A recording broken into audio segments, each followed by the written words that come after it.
మన ఫ్యామిలీ అందరికీ చాలా చాలా చాలా చాలా చాలా ధన్యవాదాలు. ఎందుకంటే నన్ను మీ ఇంట్లో మనిషిలాగా అనుకొని నా పిల్లల గురించి, నా గురించి, మా వారి గురించి యోగక్షేమాలు తెలుసుకుంటున్నారు కదా, అందుకని నాకు చాలా సంతోషం అనిపించింది.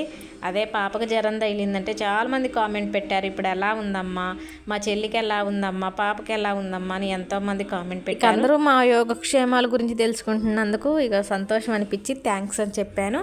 ఇక పిల్లలు అయితే లేచారు, వాళ్ళిద్దరికి టీ పెడుతున్నాను. ఇద్దరు పిల్లలు రాలేదు, నా బిడ్డలు ఇద్దరు కాదు వచ్చింది, నా పెద్ద బిడ్డతో పాటు వాళ్ళ ఫ్రెండ్ వచ్చిందంటే జ్వరం బాగా తగిలింది కదా, హైదరాబాద్ నుంచి ఇక్కడికి రావటం అంటే ఒక్కదాన్ని పంపించడం ఇష్టం లేక వాళ్ళ ఫ్రెండ్ కూడా వచ్చేసింది. ఇక పిల్లలిద్దరూ లేచి బ్రష్ చేశారు.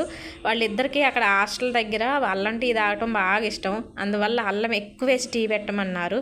అల్లం వేసి టీ పెట్టి వాళ్ళిద్దరికి చెరొక గ్లాస్ టీ ఇచ్చి నేను కూడా టీ తాగాను. ఒక టిఫిన్లు రెడీ చేసి టిఫిన్లు తిన్న తర్వాత హాస్పిటల్కి వెళ్దాం అనుకున్నాము.